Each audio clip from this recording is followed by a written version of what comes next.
గా పరిస్థితి ఉంది మీ చక్కదనానికి. ఇంకా మీదేందో మీరు ఏడవక కేసీఆర్ గురించి, సభ గురించి. నిజమే, మీ జాతీయ నాయకుడు కూడా వచ్చిపోయింది మొన్న. ఈ పక్కకే వచ్చిండు, ఈడ కూర్చున్న వాళ్ళు కూడా తెలియదు. ఆయన మాట్లాడిపోయిండు. ఏ ఉపన్యాసం ఇచ్చిండ్రు ఒక్కరన్నా చెప్తారా? మొన్న రాహుల్ గాంధీ అంటే ఆయన వచ్చిపోయిండు. ఈ పదం వాడినారు, మీరు దాంట్లో ఒక్కరన్నా చెప్పరు చూద్దాం. మాకైతే ఇంట్లో కూర్చున్న వాళ్ళు కూడా తెలియదు. కానీ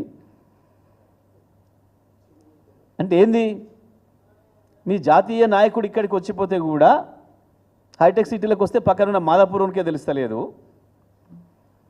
ఏం మాట్లాడి వాడు పట్టించుకోవట్లేడు.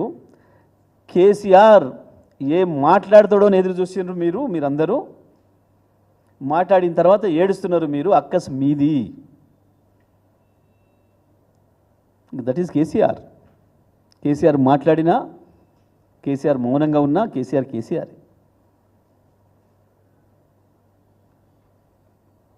పిల్లల్ని పంపినా అంటున్నాడు ఆయన. అవును, ఏ ఆటలైనా అవతల టీం బలహీనంగా ఉందంటే జూనియర్లనే పంపుతారు. క్రికెట్ ఆడుతారు, చూస్తున్నాం కదా మనం. ఇప్పుడు కూడా ఐపీఎల్ చూస్తారు కదా రోజు. అవతల టీం జర పనికిమాల టీం ఉంది అన్నప్పుడు మన దాంట్లో ఉన్న కూడా గట్టిని పక్కన పెట్టి మామూలుని పంపుతారు, కొత్తని ప్రయోగం చేయడానికి పంపుతారు. కేసీఆర్ కూడా గట్టినే పంపించడం మామూలు. మీరు సరిపోతారు పోరి, నేనెందుకని పిల్లలే పంపిండు. పిల్లలే పీకలేకపోతున్నారు, పిల్లలే ఎదుర్కోలేకపోతున్నారు. సవాలు పిల్లలు ఉంటేనే మీకు తట్టుకుంటలేరు. కేసీఆర్ కావాలన్నా మరి మీకు? ఇంకా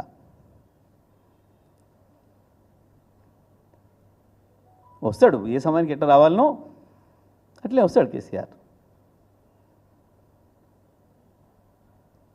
ఇక రుణమాఫీ మేమంతా చెప్పింది చేసినాం, అన్ని అమలు చేసినాం. కొంచెం సిగ్గాన్ని ఉండాలి మాట్లాడడానికి. రుణమాఫీ గురించి మీరు మాట్లాడింది ఏంటి దయాలా? మొట్టమొదటి రోజు స్టేట్ లెవెల్ బ్యాంకర్స్ కమిటీలో బట్టి విక్రమార్క పెట్టినాడు మీటింగు. 49,600 కోట్లు మీరు చెప్పింది. రాష్ట్ర రైతాంగానికి విజ్ఞప్తి చేస్తామన్న, ఒక్కసారి జాగ్రత్త వినుండి. మొదటి రోజు చెప్పింది 49,600 కోట్లు. 4 రోజులకే 31,000 కోట్లకు తెచ్చారు. మొదటిది 49,500 కోట్లు, మళ్ళీ వారం తిరగక ముందే 31,000 తెచ్చారు. ఇదేందా అంటే కాదు రైతులే తీసుకున్నారు, కానీ అవి వేరే తీసుకున్నారు. రైతు తీసుకున్నాడు, తీసుకుంటే ఏంది? రైతు తీసుకునేది రైతు అప్పే కదా. మీరు రైతులకు రుణమాఫీ అని చెప్పారు కదా, మీ జీవోలోనే ఉంది కదా.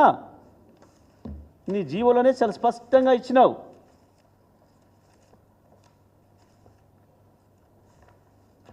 $2 లక్షల వరకు ప్రతి రైతుకు. తెలంగాణలో భూమి కలిగి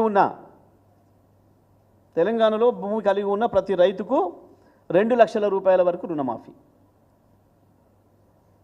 జీవోలో ఇచ్చింది. తెలంగాణలో 2 లక్షల వరకు భూమి కలిగి ఉన్న